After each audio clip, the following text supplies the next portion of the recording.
2-3 বার সাধারণ সম্পাদক এবং কয়েকটা মন্ত্রণালয়ের দায়িত্ব পালনকারী বিশিষ্ট একজন কুখ্যাত ব্যক্তি, নাম হলো ওবায়দুল কাদের। সে আজকে দেখেন কলকাতার হসপিটালে আইসিইউতে ভর্তি, কলকাতায়। তাহলে চিন্তা করেন, এই জিন্দিগি মারা যাবে। আমরা তো আর আওয়ামী লীগ না, ওদের বাসায় না বলি, বুঝেন নাই? আমরা তো কি না, এরা তো মানুষ না। আওয়ামী লীগ আমরা কি না, মানুষ, আমরা মুসলমান। এরা এমনও করছে যে মারা যাওয়ার পরে মানুষের লাশের উপর জুতা দিয়ে বেরিয়েছে। মনে আছে কুমিল্লা একজন রে, এবং এরপরে গিয়ে কবরের মধ্যে জুতা, নাউজুবিল্লাহ। আমরা ওই দলের লোক। সে যদি মারা যাওয়ার মতো মুমূর্ষ অবস্থায় থাকে কিংবা মারা যায়, তার সাথে আর আমাদের কোনো শত্রুতা প্রতিহিংসা চলে, কারণ সে আল্লাহর কাছে চলে গেছে। পিটনা যা খাইব হেনকে ওহন আর আমরা কইতাম কে রে, এখন যা বুঝনের কেডা বুঝবো।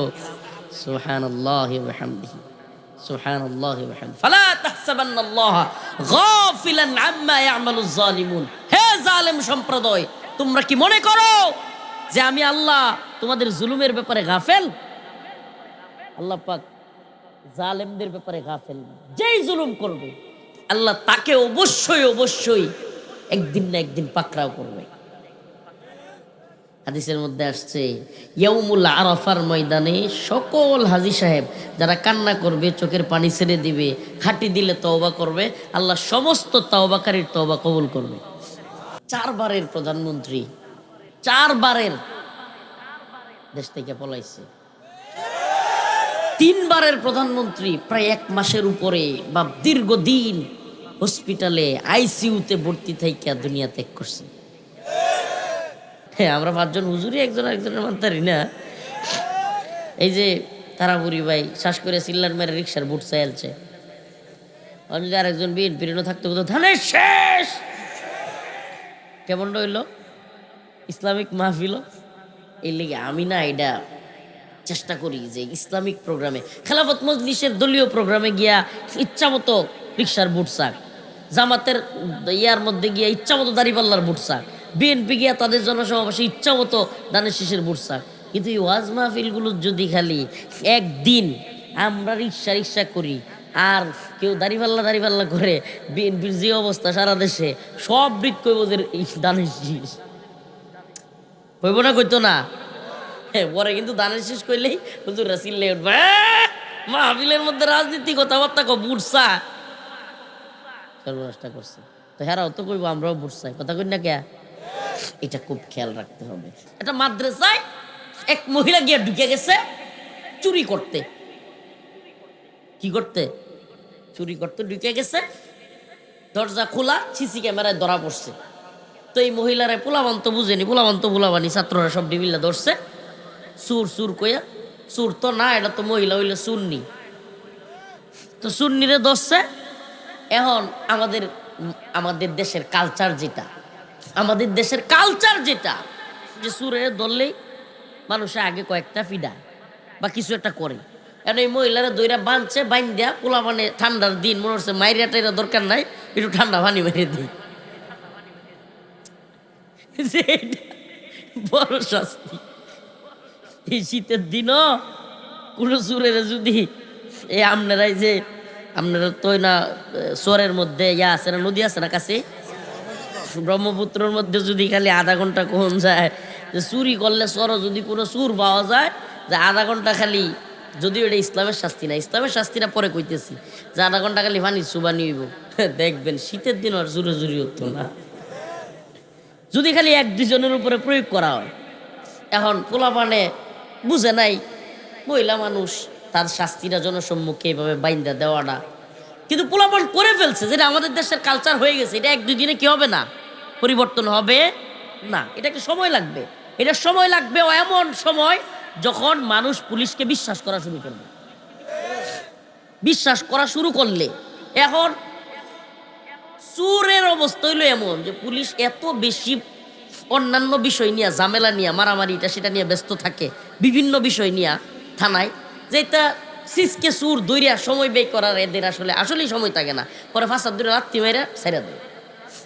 সুরেরা কিন্তু পুলিশও নিতে চায় না, দুইটা লাত্তি মেরে কি করে, যা ফাজিল আর কোনো চুরি করবি না, এই যে কানো দুইটা ডলা দেয় কিংবা দুইটা ফাঁসাদ বাড়ি মারে ছেড়ে দেয়। এখন এই কারণে আমাদের দেশের কালচার হয়ে গেছি, জনগণ সুর পাইলে আগে কথা পিডায় কি করে। আমি জানি কালচার পাল্টাইতে হইলে একটা এমন রাষ্ট্র গঠন করতে হবে যেটা আইনের শাসন আছে, যেখানে ওই শাসন প্রয়োগ হবে।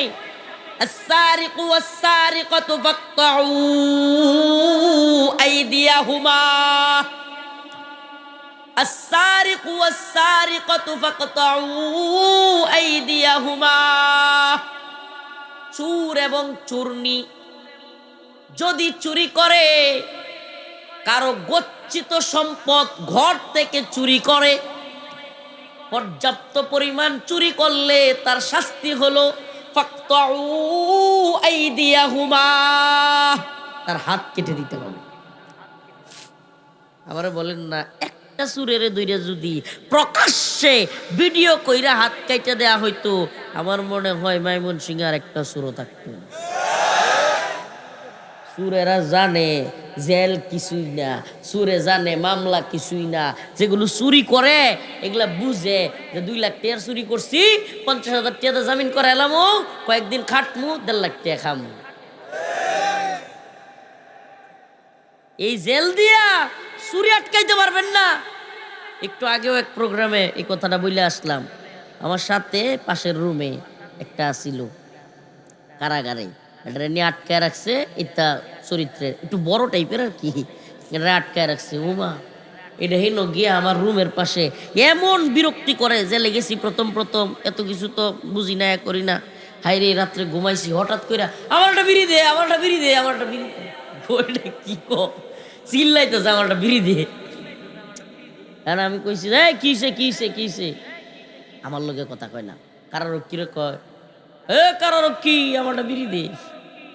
মানে হে এত নেশাকুর, এমন অবস্থা এই সুরের।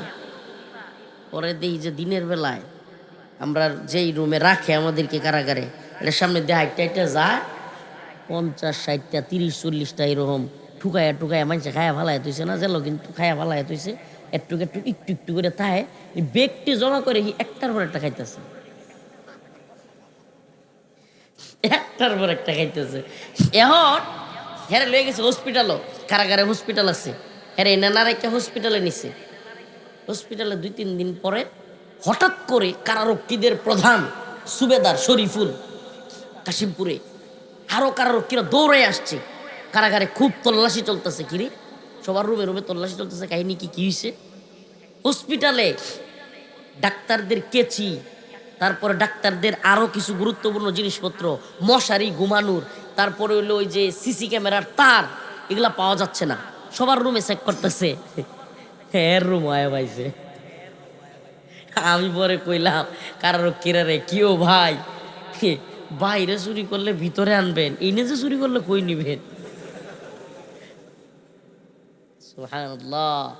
এই আইনগুলো, এই বিচার ব্যবস্থাগুলো, এই শাসনগুলো চোখে আঙ্গুল দিয়ে যেন দেখায়া দিচ্ছে যে মানব রচিত আইন দিয়া মানুষ চলতে পারে না। ব্যর্থ এই পশ্চিমা আইন, ব্যর্থ মানব রচিত আইন, ব্যর্থ।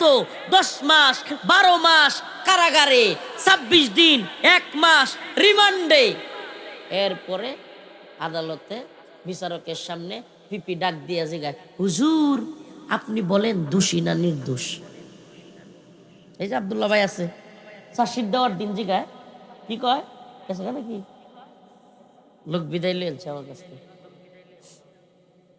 না, চার্জশিট যেদিন জমা দেয় ওই দিন বলে, চার্জশিট যেদিন আদালতে জমা দেয় ওই দিন কি কয়? স্বীকারোক্তি নেয় কি আপনি দোষী না নির্দোষ। কিন্তু এটা তো জেল তার 10 মাস পরে, এমন হয় 2 বছর পরে চার্জশিট, আসামি ধরা। আমারে কইছে 10 মাস পরে, কয়দিন পরে? কথাগুলো শুনেন। এই মানব রচিত আইনের প্রতি যারা বিশাল সম্মানের সাথে দেখেন, জানা দরকার আছে।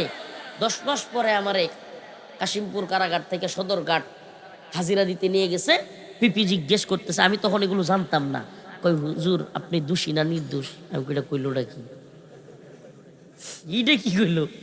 26 দিন আমার রিমান্ডে রাখছে, যে রুমগুলোতে রাখছে, আল্লাহ এই রুমগুলোতে রাখলে আর মারণের দরকার নাই।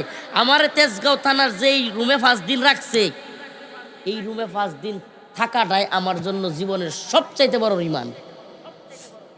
বিড়ির গন্ধে আর গাঞ্জার গন্ধে গারতের ভিতরে, আর নষ্টর বাথরুম, কি একটা বিধিগিচ্ছা অবস্থা। এই অবস্থার মধ্যে 5 দিন টানায় নফালায় রাখছে। এই বিশাল মোটা মোটা লাইটের নিচে, লাইট কিন্তু বন্ধ করতো না, এটার নিচে ফালায় রাখছে। আর বিড়ির গন্ধ, সিগারেটের গন্ধ, আর কি একটা বিশ্রী অবস্থা। এই অবস্থায় আমাদেরকে ফালায় রেখা, আবার ইচ্ছা মতো আঘাত কইরা, আবার এতদিন বড় জেলে রেখা 10 মাস পরে আমার ঘরে জিগায় দোষী না নির্দোষ। পিপিআই কইতেছে, আমি আমার উকিলের দিকে তাকায় রয়েছি, ভাই এটা কইলো না কি? এখন যদি আমি নির্দোষ হই, তা আমার বদলি জেলটা কাটবো গেলা। আমি যে 10 মাস খাটলাম, এই 10 মাস কে কাটবে? আমার যে 26 দিন রিমান্ডে রাখলো, আমার বদলি রিমান্ড খাটন লাগবে। আমি অনেকক্ষণ কই না, পরে আমি তো এগুলো এতটা, তখন তো আসলে মামলার বিষয়ে এতটা জানতাম না। আমার উকিলে বলতেছে, হুজুর আপনি যদি নির্দোষ না বলেন তাহলে কিন্তু আজকে সাজা হয়ে যাবো। ওমা, এটা কি ডাকো, আজকে বলি সাজা দেবো? মানে আপনি যেহেতু নির্দোষ বলতেছেন না, তাহলে তো আপনি দোষী। দোষী যেহেতু সাব্যস্ত হয়ে গেছে, তাহলে তো সাক্ষী লাগে না। পরে কি করবাম? পরে অবশ্য আমি একটা কথা কয়ে লইছি যে বিচারকের সামনে, যে আমি 10 মাস কারাগারে 26 দিন রিমান্ড খাটলাম, এখন আমার জিজ্ঞেস করতেছেন আমি দোষী না নির্দোষ? এটা হইল? তা আমি যদি নির্দোষ হয়ে থাকি, প্রমাণ হয়, তাহলে আমাকে কেন এতদিন বড় কারাগারে রাখা হইল? প্রিয় মুসলিম উম্মাহ, এই আইনগুলো চোখে আঙ্গুল দিয়ে দেখায় দেওয়ার সময় আসছে। আজকে রাষ্ট্র একটা চুন্নি মহিলাকে কি করছে জানেন? সসম্মানে তারা বাড়িতে বাড়াইছে, তারা একটু পানি মারছে দেখা, আর ওই 6টা ছাত্ররে মাদ্রাসা তালিবুল ইলমদেরকে কারাগারে দিয়ে দিছে। আপনাদেরকে শুনে গেলাম, শুনে রাখেন, এই হলো ডক্টর মোহাম্মদ ইউনূসের সরকার। হাদি ভাইয়ের হত্যাকারী 6 ঘন্টার মধ্যে ভারত চলে যায়, এই খুনিরে গ্রেফতার করতে পারে না। আর এই ভণ্ড সরকার মাদ্রাসা তালিবুল ইলমদেরকে এই গ্রেফতার করে। আমি আপনাদেরকে বলে গেলাম, এই ডক্টর মোহাম্মদ ইউনূসের সরকার এই বুইড়া বয়সে লাঞ্ছিত হবে।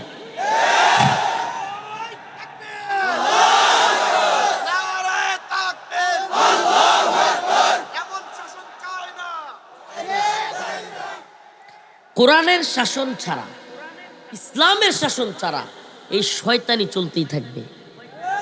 মানব রচিত আইনের অধীনে আমাদের এখানে তো আপনাদের দেখলাম যে 2 জন এসআই, আরো হয়তো অনেকে অ্যাডভোকেট বা কেউ থাকতে পারেন। কিছু বিষয় বলেই ফেলি, মানব রচিত আইনে কি পরিমাণ কষ্ট দেয়া হয় ভাই। এটা মানুষ খুন হইছে, মামলা করতে করতে অমুক নেতা তমুক নেতা এই হিবিজিবি করতে করতে থানায় মেলা গিরিঙ্গি, এরপরে মামলা হয়েছে, সাক্ষী প্রমাণ, এটা চার্জশিট, এইটা সেটা, এরপরে দীর্ঘ 3-4 বছর 5 বছর 7 বছর জায়গা সাক্ষী শুনানি এই সেই করতে করতে করতে করতে রায় হয়। কয় বছর পরে? 7 বছর 8 বছর 10 বছরও জায়গা কোনো মামলার রায় হইতে, মার্ডার মামলার আরো বেশি জায়গা 12-13 বছর। আচ্ছা মনে করেন 10 বছর, এখন 10 বছর পরে আপনার রায় হয়েছে, আপনার বাইরে চরম আসছে কত সালে? মনে করেন 2025 সালে, আপনি গিয়ে বিচার পাইবেন 35 সালে। রায় পাইছেন বিচার না 35 সালে। এখন আবার রায়ের পরে আসামি পক্ষ করে আপিল। কি করছে? হ্যাঁ, আরো গেছে 4 বছর। এরপরে যদি পার্টি একটু শক্ত থাকে, পিয়াউলা থাকে, যেটা খুন করছে এটার পক্ষের লোকেরা শক্তিশালী থাকে, হাইকোর্টে যাওয়া মামলা। এরপরে সুপ্রিম কোর্ট আপিল করছে, এখন আপিলতেও আপনি ঠিক আছেন, প্রমাণ হয়েছে, এখন রিভিউ আছে। রিভিউ কি আছে? রিভিউ। এরপরে আছে রাষ্ট্রপতির ক্ষমা। জেনারেল আজিজ হাসিনার সময়ে সেনাপ্রধান ছিল, নাম কি? জেনারেল আজিজের 2 ভাই জোসেফ, এরা রাষ্ট্রপতির ক্ষমায় খুনের আসামি, ফাঁসির আসামি মাপ পায়া দিব্যি ঘুরে বেড়াইছিল। আজিজের 2 ভাই। তাইলে আমারে বলেন যে 10 বছর পরে একটা লোক তার বাপের হত্যার কি পাইলো, রায় পাইলো, কয় বছর? এরপরে আরো 2-3 বছর গেছে আপিলে, এরপরে আবার লিফটো আপিল, এরপরে রিভিউ, এরপরে গিয়া বিচার, তাও রাষ্ট্রপতির ক্ষমা, এই সেই। আমাকে বলেন, অনেক লোক আমার নিজের চোখে দেখছি 2-3 বছর যাওয়ার পরে দুজা বিচার লাগতো না। কি কয়? দুজা বিচার লাগতো না। আদালত যাইতে যাইতে যাইতে যাইতে করে, এটা তো আমারও আসামি বানাইছে। যে বিচার চাইতে যায় সেও কি, আমি জানি এই আইনের লোকদের অনেকের হয়তো ভালো লাগবে না, কিন্তু রিয়েলিটি হলো এই শয়তানি, এই তাগুতি, এই মানব রচিত আইন দিয়া পৃথিবী চলতে পারে না, পারে না, পারে না। আল্লাহর আইন সুস্পষ্ট। বিচারক ডাক দিবে, 3-4 জনের একটা কমিটি গঠন হবে, ওপেন ওই ময়দানে চলে যাওয়া হবে, এলাকায় আইসা নিবিড় পর্যবেক্ষণ করে ওপেন একটা তদন্ত, একটা ছায়া তদন্ত গঠিত হবে। দুপ করে আসামি ধরে নিয়ে যাওয়া হবে, সাক্ষ্য প্রমাণ সামনাসামনি হবে। আড়ালে ছায়া তদন্ত তো হয়েই আছে, এলাকায় এসে ছায়া তদন্ত তো বিচারকের পক্ষ থেকে করছেই।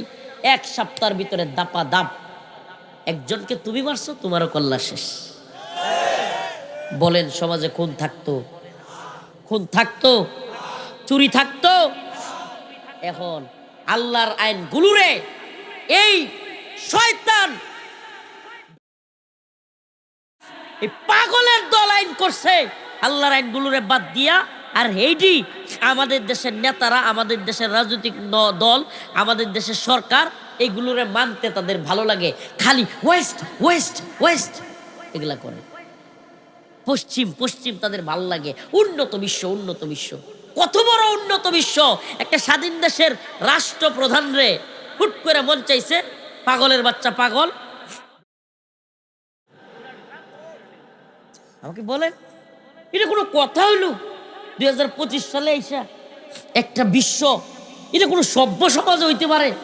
আপনার মন চাইলো, শহরের মধ্যে আপনার বিরাট ক্ষমতা আছে, আপনার 10টা-20টা ভাই বাইশটা আছে, হ্যাঁ, থানায় পুলিশ আপনার পরিচিত আছে, হ্যাঁ, আপনার খুব প্রভাব আছে, নেতার লগে পরিচয় আছে, রাজনৈতিক দল এখন ক্ষমতায় যাবে যাবে ভাব আপনার দল।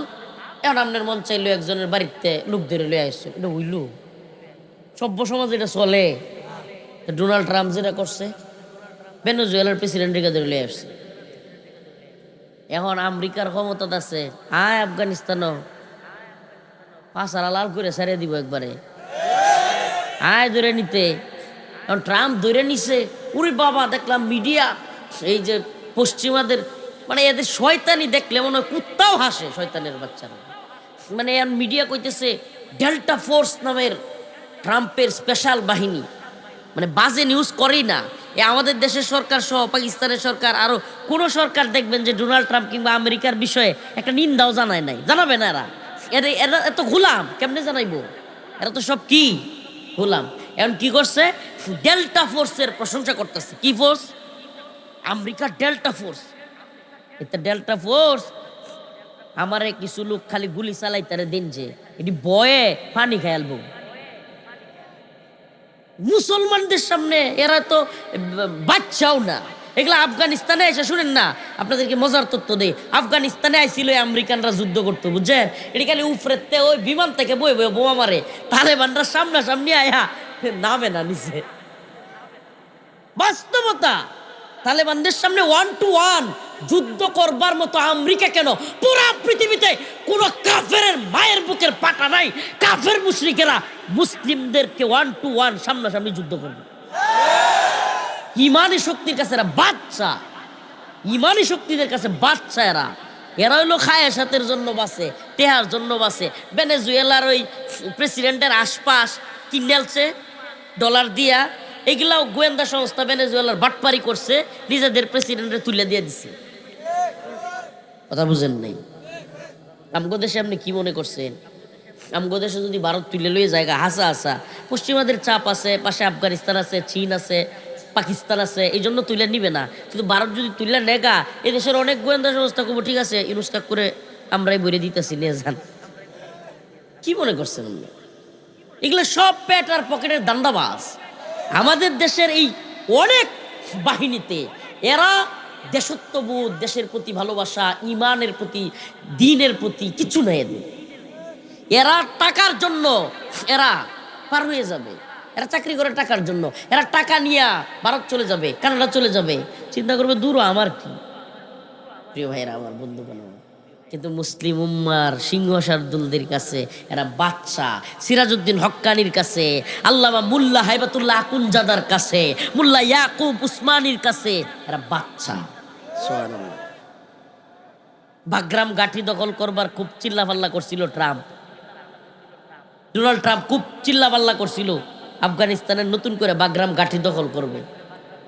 চিল্লাপাল্লা কইরা পরে বুঝছে যে আফগানিস্তানে গেলে আমার বাপ, আমার দাদা জর্জ ডাব্লিউ বুশ 21 বছর যুদ্ধ কইরা পরে নাকে খত দিয়া সাইরা দেবা কান্দা বাসি, আর জীবনে তোমরা আইতাম না কয়ে বিদায় লিছি।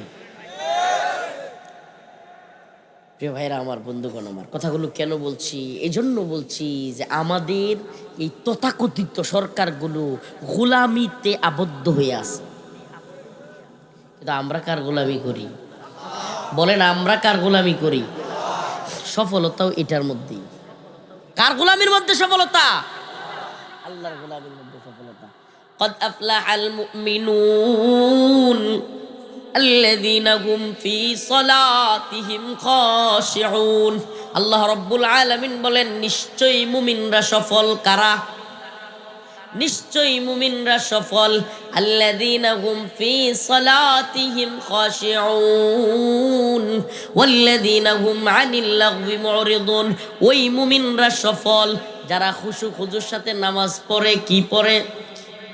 ও চর এলাকার মুসলমান যুবক, তোমাকে বলি ভাই, তুমি হয়তো কেউ আল্লাহ না করো ইয়াবার সাথে জড়িত, ফেন্সিডিলের সাথে জড়িত, নেশা মাদক, তুমি কোনো অবৈধ মেলামেশার সাথে জড়িত।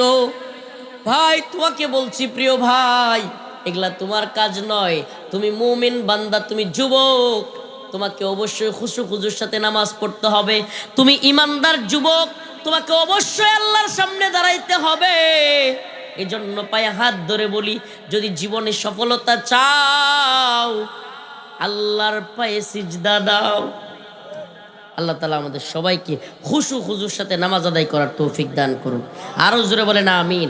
ঈমানের সাথে মৃত্যুবরণ করার তৌফিক দান করুক আল্লাহ পাক। সমস্ত লাগভি কাজ থেকে, আল্লাহ বলছেন সফল মুমিনরা লাগভি কাজ করে না, এই অহেতুক কাজ করে না, ফালতু কাজ করে না, যাত্রাপালা করে না, নর্তকীদেরকে নাচায় না, টাকা অশ্লীল কাজে ব্যয় করে না। আমরা মুমিন, আমরা অশ্লীল কাজে টাকা পয়সা ব্যয় করব?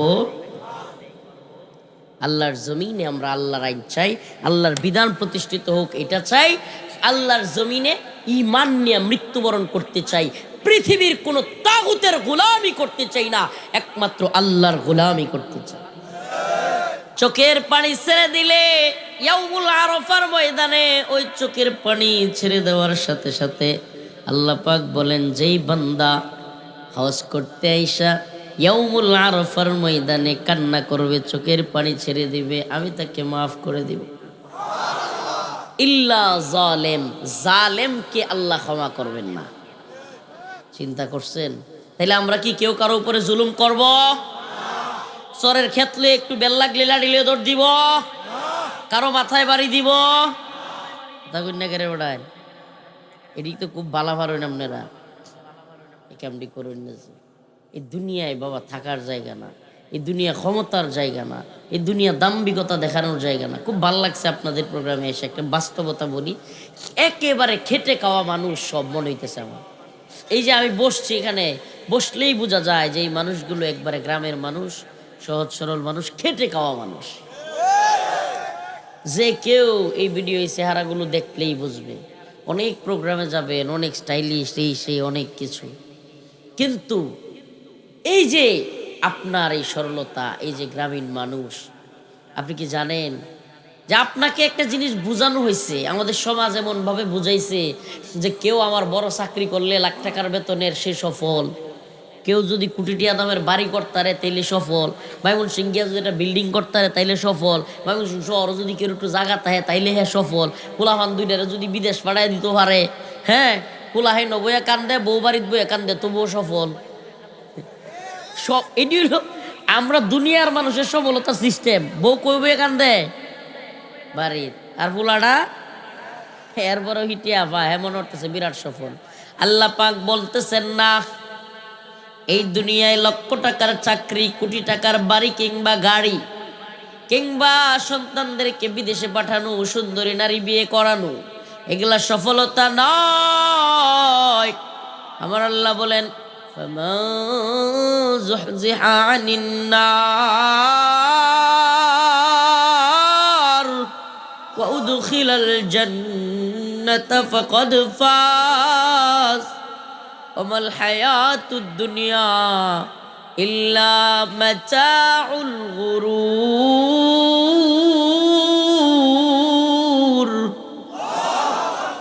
আমার আল্লাহ রব্বুল আলামিন বলেন, ও দুনিয়ার মানুষ, দুনিয়ায় লক্ষ টাকার চাকরি পাইয়া নিজেরে খুব সফল মনে করতেছো, বাড়ি কইরা গাড়ি কইরা একটু যশ খ্যাতি হয়ে গেছে, বড় কোনো চাকরি করো, তুমি নিজেরে খুব সফল মনে করতেছো। না না না, এইটা তোমার সফলতা না।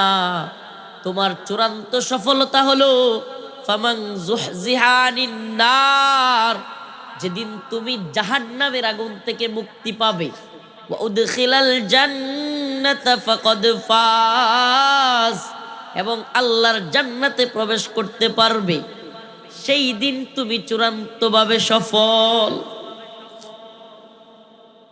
আল্লাহর জান্নাতে যাইতে পারলে আর যদি জাহান্নামের আগুন থেকে বাঁচতে পারি তাইলে কি? এখন আপনারা জিজ্ঞেস করতাম, সাহেব মান্ডাপাড়া চরের মানুষ, যেই ব্যক্তি এই শীতের মধ্যে কষ্ট কইরা ফজরের নামাজের সময় ঠান্ডা পানি দিয়া উজু কইরা মসজিদে গিয়া নামাজ পড়লো, এই লোকেরে দেখতে কিছুটা ওই লোকের চাইতে ব্যর্থ মনে হয় না যে 10টার সময় ঘুমোতে উঠলো, নাক ডেকে সকাল ওইটা নাস্তা করলো, আর বাবুর মতো টেন বইরা স্প্রে লাগাইয়া হে যা মন চাই তা করলো, মন চাইলে একটু নেশা খাইয়ালো। দেখতে বাস্তবে কি মনে হয়, হাইরে একটা লোক ফজরের নামাজের সময় সেই কনকনে শীতের মধ্যে দুইটা মসজিদে গেছে, কি কষ্ট যে করছে, হ্যাঁ ব্যর্থ। দুনিয়াবি হাইসিয়ত যদি আপনি চিন্তা করেন, দুনিয়াবি বিষয় থেকে চিন্তা করেন, এই 6টার সময় ঘুমোতে উঠিয়া এই কম্বলটা সাইরিয়া, ল্যাপটা সাইরিয়া, এরপরে গিয়ে ফজরের নামাজটা পড়ুন, ইস এই ঠান্ডাটার মধ্যে, এরপরে এই পানিটা দিয়া, বাহ্যিক দৃষ্টিকোণ থেকে দেখলে মনে হয় না এর কতটা ব্যাককল। দুনিয়াবি চিন্তা থেকে দেখলে কি, আরে এই সময় উঠে কেউ, আর যে 10টার সময় উঠে নাক ডেকে ঘুমায়া সকালবেলায়, উরি বাপরে টাই বাবু, হ্যাঁ সেন্টমেন্ট লাগাইয়া প্যান্ট আতরটা একবারে, এরপরে মনে করেন যে বিড়ি একটা টান দিয়া তুম চলছে এলাকায়। তার যে লাইফস্টাইল, 10টার সময় উঠবে, এরপর একটা বিড়ি জ্বালাবে, রাস্তা দিয়ে একটু সেন্টেন্ট মাইরা বাস বাবু। দুনিয়াবি হাইসিয়তে দেখতে গেলে মনে হয় যে একটা লোক কষ্ট করতেছে আর একটা লোক খুব সুখে। কিন্তু একটু মিলায়া দেখবেন, আমি চ্যালেঞ্জ করে বলতে পারি, যে নামাজ পড়ে এবং যে নামাজ পড়ে না, যে আল্লাহকে সিজদা দেয় এবং যে আল্লাহকে সিজদা দেয় না, চ্যালেঞ্জ করে বলতে পারি এই দুইটা লোকের অন্তরের খবর নিবেন, বাড়ির খবর নিবেন, পারিবারিক খবর নিবেন, গভীরে যায় খবর নিবেন। যে আল্লাহকে সিজদা দেয় সে সুখী, এবং যে আল্লাহকে সিজদা দেয় না, এ টাকাওয়ালা হইলেও মনের দিক থেকে খুব অশান্তির মধ্যে আছে। খবর নিবেন, হুজুর বলছে এটা বিশ্বাস করা দরকার নাই, খবর নিবেন যে জুমার নামাজ আদায় করে বের হইছে তার অন্তরের অবস্থা, এবং যে জুমার নামাজের সময় নাক ডেকে ঘুমাইছে ওর মানসিক অবস্থা খবর নিয়ে। সুবহানাল্লাহ। এই দুনিয়ায় আল্লাহ পাক এমন অবস্থা করে দিছেন যে আল্লাহরে খুঁজবে, আল্লাহরে সেজদা দিবে, আল্লাহ তার অন্তরের ভিতরে একটা প্রশান্তি দিয়ে দিবেন। আরে আল্লাহ পাক এমন একটা নফস, এমন একটা কলব দিয়েছেন, কলব, এমন একটা আত্মা প্রত্যেক মুমিনের অন্তরে আল্লাহ পাক দিয়ে দিছেন, যেটা টাকা চিনে না, বাড়ি চিনে না, গাড়ি চিনে না, সুন্দরী নারী চিনে না, যশ খ্যাতি বুঝে না, সে শুধুমাত্র চিনে তার মালিককে, যে তাকে সৃষ্টি করেছে। এই অন্তর, এই কলব টাকা পয়সা বাড়ি গাড়ি দিয়া একদিন কিংবা সংক্ষিপ্ত সময় যখন একটু টাকা আসবে একটু ভালো লাগবে, বাড়ি করবে একটু ভালো লাগবে, গাড়ি কিনবে কিছু সময় ভালো লাগবে, দুনিয়ায় বিয়ে করবে ফুর্তি করবে কিছু সময় ভালো লাগবে, কিন্তু এই কল্প চূড়ান্তভাবে শান্ত হবে না। একদিনের শান্তি পরের দিনই থাকবে না, কিন্তু এই কল্প একমাত্র তার মালিককে সিজদা দিলে সে শান্ত হয়। একমাত্র কল্পকে শান্ত করার। মন উদাসীন, কোনো কিছু ভালো লাগে না, হাই রে মনে হইতেছে টেহা পয়সা সবই আছে, বাড়ি গাড়ি সবই আছে, বউ বাচ্চা সবই আছে, তবুও ভাল লাগতেছে না। হয় কি হয় না? বলেন হয় কি হয় না? ভাল লাগে না। সব পোলা মানেও দেখবেন কিছু ভাল লাগে না। ভাল লাগবো কেমনে? ওই যে অন্তরে ভালো লাগার জায়গা, ওই অন্তরটা তো একমাত্র ভালো লাগা খুঁজা পায় তার মালিকের ইবাদতের মধ্যে। আপনি তো এটার দ্বারে কাছেও যান না। আপনি মসজিদও গিয়া ঘুমাইলেও, ইমাম সাহেবের লাগে ঘুমাইলেও ফজরের সময় ঘুমাই। আপনি মাদ্রাসায় গিয়া শুইলেও আপনি ঠিক নামাজটার সময় বেরিয়ে গাইতেন, বেরিয়ে কথা কয় না। আপনি হুজুরের লগে মাহফিলও গেলেও, হুজুরের লগে মাহফিলও করছেন, ওয়াজ শুনতেন, আপনি ওয়াজ শুনতেও গেলেও নামাজটা সব বাজারও যান গিয়া। হুজুরের দুরুক সবই জানে। এই রুগী আপনি আপনার অন্তরকে রোগে আক্রান্ত করে ফেলছেন। আপনি আপনার অন্তরকে রোগাক্রান্ত করে ফেলছেন। আপনার অন্তর প্রশান্ত হবে না। আপনি যত টাকার মালিক হন, যত ব্যবসা প্রতিষ্ঠানের মালিক হন, এই চরের যত জমির মালিক হন, আপনার কলবে শান্তি আসবে না। আপনার কলবে সেদিন শান্তি পাবেন যেদিন আপনি নিয়মিত ফজরের নামাজ আদায় করবেন। সুবহানাল্লাহ, সুবহানাল্লাহি ওয়া বিহামদিহি, সুবহানাল্লাহি ওয়া বিহামদিহি। এটা সত্যি কথা কইবেন। আমনে ঘর এলাকায় জুমার মসজিদ আছে না? আছে তো? হাত তোলার দরকার নাই, অনেকে ধরা খাইয়া লইব। শুক্রবারে জুমার নামাজটা পইরিয়া যখন সেন আতর বা এটা সেটা মাইকিয়া ভালো জামা কাপড় পইরা সুন্দর করে মসজিদে গিয়ে ইমাম সাহেবের পিছনে নামাজটা পইরা দোয়াটা কইরা বাইর হই, মনটা ভাল লাগে না? হুজুরের লগে একমত, আমার লগে একমত, দরকার নাই, হাসাটা কইবেন, ভাল লাগে না? অন্যান্য দিনের চাইতে শুক্রবার জুমার নামাজ পড়ে বাইরে হইলে মনটা কয় না, হারে কতটা শান্তি। আমি মনে কই আছি শান্তিতে। সুবহানাল্লাহ। এই শান্তিরা লাখ লাখ টিয়া দেও কিন্তু তাই না।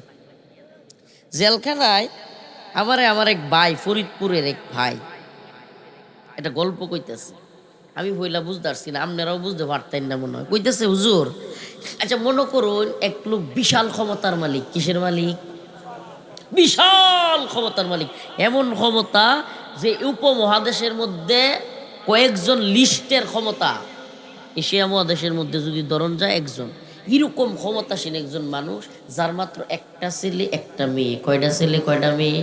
একটা ছেলে একটা মেয়ে। ছেলেটারে বিয়া হরাইছে, বউটা গেছে গা। মেয়েটারে বিয়া দিছে, জামাইটা গেছে গা। আচ্ছা কইছে হুজুর, আমারে কইতেছে জেলখানায় ওই ভাই, নাম বলতে চাচ্ছি না, ওই ভাই আমার বলতেছে, আচ্ছা নাম কই বলাই, খালিদ সাইফুল্লাহ ভাই, আমার পাশের রুমে থাকতেন, উনিও আলেম। বলতেছে হুজুর কইছে দেখি ওই লোক কতটুকু শান্তি, আর বিশাল ক্ষমতা থাকার পরেও ওই লোকের কি শান্তি আছে? আমি কইছি না ভাই, এটা কেমনে সম্ভব? কই হুজুর, ছেলের যে বউ গেছে গা, বউর কিন্তু বাচ্চা আছে, ওই বাচ্চাটি খালি কান্দে, বারে আইনা দাও, আম্মারে আইনা দাও। এখন তো ওই নানি বা ওই দাদি কতটুকু সুখে আছে? কেডাইটা জানেন? আমরা শেখ হাসিনা। সজীবদের জয়রে বিয়া করাইছে, ক্ষমতায় থাকা সত্ত্বে জামাই গেছে গা, বউ গেছে গা। ইহুদি একটা বিয়া করাইছে, কিছে?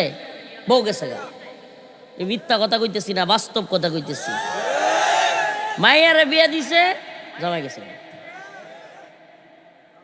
আচ্ছা কোন একটা মহিলা এত ক্ষমতা থাকা সত্ত্বেও মেয়ের জামাই গেছে গা আর ছেলের বউ গেছে গা, আচ্ছা এর যত ক্ষমতায় থাকুক এর অন্তরে কি শান্তি আছে? কথা কই না কে রে? এর চাইতে তো আল্লাহ মাফ করুক, কথাটা যদিও কেমন শোনা যায়, এর চাইতে হ্যাঁ প্রধানমন্ত্রী তা অবস্থায় আমরা জেলো থেকে আছে, শান্তিতে আসলাম। আমাদের অন্তরে আল্লাহ প্রশান্তি দিতেন কে? কে? আমি চ্যালেঞ্জ করলাম আপনার এলাকায় যেই লোকটা বেশি জমির মালিক এই লোকটার চাইতে কম জমির মালিকটি বেশি শান্তিতে আছে।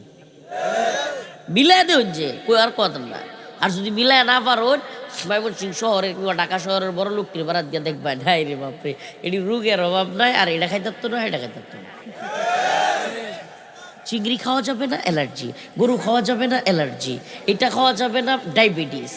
আরে বাপরে সব খাওয়ান মনে হয় আল্লাহ খালি আমরা লাগিয়ে দিছে। ডাইলটা ভাত খেয়ে আইল দেয় আটটা যায় যা দেয় ক্ষেতের কিনারে বয়ে খাইলেও 2 বাড়ির নিচে হয় না 3 বাড়ি। কথা কই রে আল্লাহ সুবহানাল্লাহ। মনে হয় খাওয়ার শান্তি এলো ক্ষেতে রাইলো। আমি আব্বা এত কাজ করতো, আব্বার একটা এটা বদ অভ্যাসী আছিল। আব্বা এত কাজ করতো কৃষি কাজ, আব্বা ক্ষেতে রাইলো বইয়া খাইতো। আমি যেইভাবে গাবলা দেয়া পাতাত করে লইয়া লইয়া বাদ যাইতাম আর ক্ষেতে রাইলো আব্বার লয়ে খাইতাম। ও মা যে দিনই ক্ষেতে রাইলো বইয়া খাইতাম বেশি খাইতাম। এটা আমি জানি না আপনার রয় কিনা। আমি এখনো বায়ে বা কেউ কাজ করলে বন্ধ খেতে বইয়া খাইলে কামলার লগে বেশি খাইতে পারি, বাড়ি তো তৈরি খাইতে না। সুবহানাল্লাহ সুবহানাল্লাহ বলবেন না। এই প্রশান্তি দেওয়ার মালিক কে বলেন না? এই প্রশান্তি দেওয়ার মালিক কে? সবই তো করেছেন তিনি, যেন উপাসনা করি তার। সব কিছু করছেন কে? তাইলে এই যে প্রশান্তি, আমি জানি এটা অনেকের সাথে মিলতো না। যারা দুনিয়াদার এদেরকে এই কথা বলে, দুনিয়াদার 1 কোটি টাকার মালিক হইলে চেষ্টা করে 5 কোটির কেমনে মালিক হবো। ভাইরে এস পেরেশানি করতে করতে 5 কোটি পর্যন্ত যাইতো তো পারে না।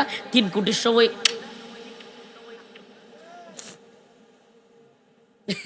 যাইবো কয় কোটি পর্যন্ত? 5 কোটির চিন্তা করছেন, গেছে কোন পর্যন্ত? 3 কোটি নাই। এখন এই যে সারাটা জীবন গেল, ঠিক মতো খায়ও নাই, ঠিক মতো কোনো কিছু উপভোগও করে নাই, ইবাদতও ঠিক মতো করে নাই, দুনিয়া দুনিয়া দুনিয়া দুনিয়া করতে করতে কব্বর গেছে, না উপভোগ করছে না আখেরাতের ফিকির করছে। তাহলে করলিটা কি তুই? আপনি এভাবে চিন্তা করেন নাই কখনো, বাস্তবে করলিটা কি তুই? হাই হাই, এর সাথে ঠিক মতো খাইলেও তো কাম হইতো। সুবহানাল্লাহ।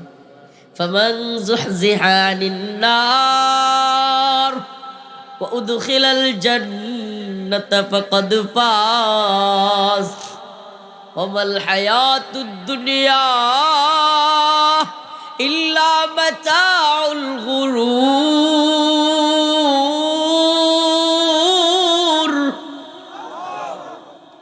আল্লাহ বলেন জান্নাতের মধ্যে যখন তুমি প্রবেশ করবা, ওই নাজ নিয়ামত যখন তোমার সামনে ভাসবে, হুরুন আইন তোমার চোখের সামনে যখন ডাগর ডাগর চক্ষু বিশিষ্ট সুন্দরী হুরেরা তোমার সামনে যখন আসবে, যখন তোমার সামনে জান্নাতের নাজ নিয়ামত ঘুরতে থাকবে, যেখানে মন চাই তুমি যেতে পারবা। এই দুনিয়া কিন্তু এক ধরনের জেলখানা। কি খানা? কথা কই না কে? চাইলেই ভারত যাইতে পারবেন, সীমান্তে ঠাস করে বিএসএফ গুলি মারবো, তেরে একটা জেলখানা হইল না। দুনিয়াটা কার?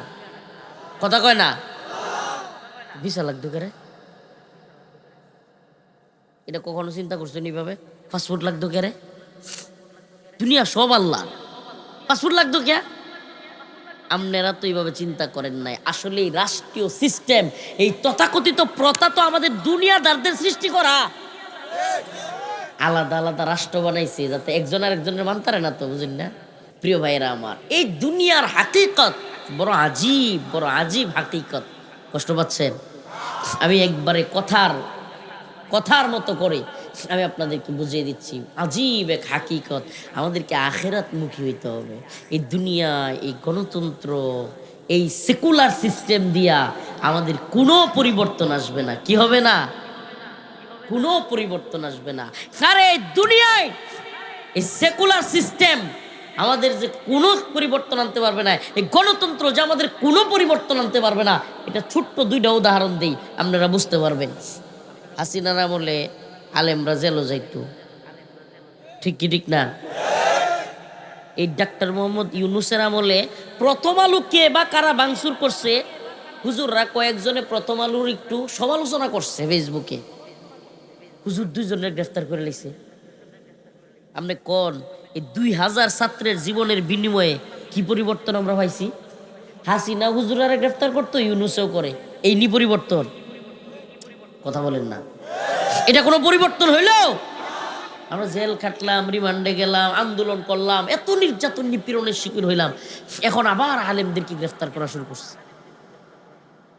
গতকালকের একটা ঘটনা ঘটছে, আমাদের যে পরিবর্তন হয় নাই এটা বোঝার জন্য বলি। قد أفلح المؤمنون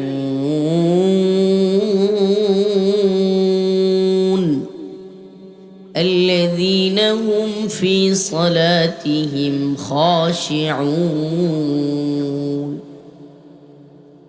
والذين هم عن اللغو معرضون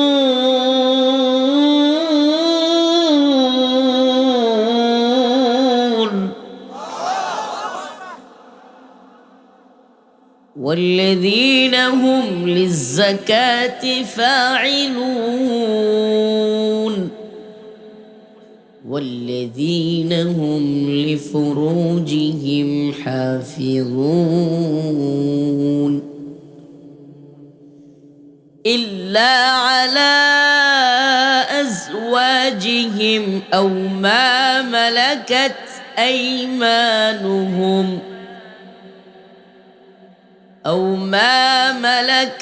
أيمانهم فإنهم غير ملومين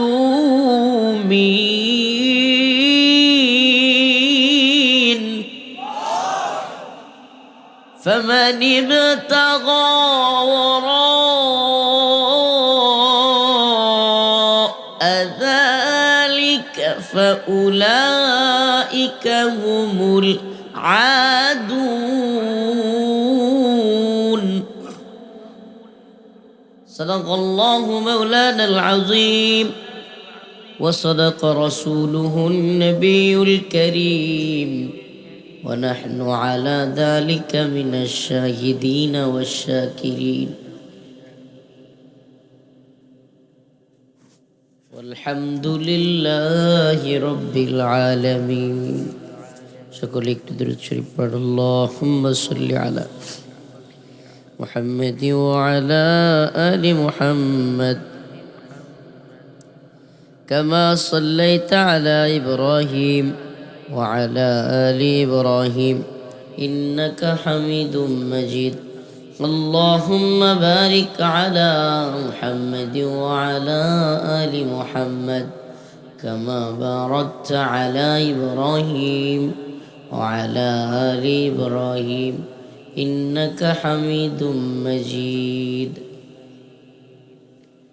পূর্ব পান্ডাপাড়া মধুমারি নবীরুন্নেসা মহিলা মাদ্রাসা মশিউরনগর সদর ময়মনসিংহের উদ্যোগে আয়োজিত আজকের এই ইসলামী সম্মেলনের সম্মানিত সভাপতি, সম্মানিত উলামায়ে কেরাম, মুরব্বিয়ানে আযম, প্রিয় যুবক ভাইরা, এই চরাঞ্চলের পর্দানিশীন শ্রদ্ধেয়া মা ও বোনেরা, আল্লাহ রব্বুল আলামিনের দরবারে অসংখ্য অগণিত শুকরিয়া যে মহান রব্বুল আলামিন আপনাকে আমাকে কোরআন সুন্নাহ থেকে কিছু কথা বলবার এবং শুনবার ব্যবস্থা করেছেন।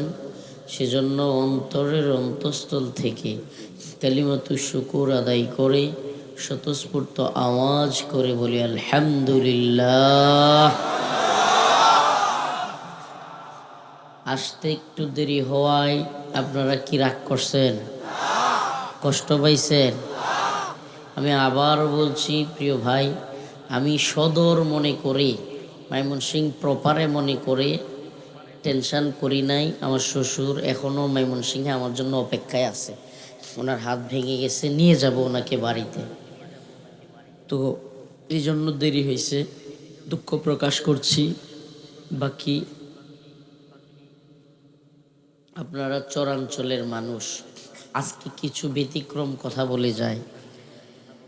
আমাদের সমাজে একটা বাজে কালচার তৈরি হয়েছে, আনাউজুবিল্লাহ। এটা শুধু এই অঞ্চলে না, বিভিন্ন জায়গায় দেখতেছি। জামানা এমন অবস্থায় আসছে যে দুনিয়াবি টাকা পয়সা ইনকাম করা, জমি সম্পদ বেশি করে বাড়ানো, কিংবা নিজের দুনিয়াবি বিষয়গুলোকে জাহির করা, এটাকে আমরা সফলতা মনে করে বসে আছি। আচ্ছা, আমি একটু মাথা টাথা ঘোরা মনে দেখবেন না, একটু থাক। রান্দা হলে আয়রন 2-3টা আপনারা দাও লাগবো, দাও দিতাম চাচা একটা আপনারে। শহরের মানুষ টাস করে দাউলে আয়রন নেছে বাড়িতে। আল্লাহ আচ্ছা হইছে, আমি দেখতেছি ভাই আপনারা হইছে। আচ্ছা থাক, এরার কারণে আপনারা যেমন শুনতারুন, এরার কারণে অনেক মানুষ ইউটিউবের মাধ্যমে শুনতে পারে। আপনারাও তো আমরা চিনছুন ইউটিউবের কারণে আজ গাল লিতেছেন। আচ্ছা যাই হোক, কষ্ট নিন না, যে আমরা একটু গার গুড় ঘুরাইয়া দেখবাম নি। এইবার শিক্ষার পারলে তো শহরের মানুষ কিন্তু শিক্ষার 2-3 মারলে পরে লাঠি লিয়ে বাইরিয়ে রে, বেশিক্ষণ শিক্ষার টিকার বাইরে ঠিক তারেন না। তো এগুলো করেন না। দেখেন সুবহানাল্লাহ, মানে সফলতা আসলে কি, আজকে আলোচনাটা করবো হলো এটাই, যে আমরা যে মুমিন মুসলমান, আমাদের সফলতা কি সরো 100 কাঠা জমি লাগানি? হ্যাঁ, সরো যার 100 কাঠা জমির ফসল ঠিকঠাক মতো তুলতারে, হ্যাঁ এলাকার মধ্যে সরের মধ্যে এমনি এমনি আটে, হ্যাঁ বেড়া ওই। আর যার ফুলাফান একটা আবদুল্লাহ ভাইয়ের মতো এসাই আছে, ওরে বাবা, হ্যাঁ লগে আর যাওয়ার উপায় আছে? এটি কি দুনিয়ার সফলতা? এই দুনিয়ায় কি আমরা টাকা পয়সা বাড়ি গাড়ি, ময়মনসিংহ সদরে বাসা করতে পারলে চরের লোকেরা ওরে বাপরে, আসছে তো সফলতার কিছু নাই। ময়মনসিংহ সদরে অমুকের বাড়ি আছে, ঘর আছে, এই সর্বনাশ, কারবারটাই শেষ। নিজস্ব বাড়ি গাড়ি, টাকা পয়সা, সুন্দরী নারীকে বিয়ে করা, যশ খ্যাতি, এই দুনিয়ায় আমরা যেগুলোকে সফলতা মনে করি, আসলেই কি এগুলো সফলতা? ছোট্ট একটা উদাহরণ দিই।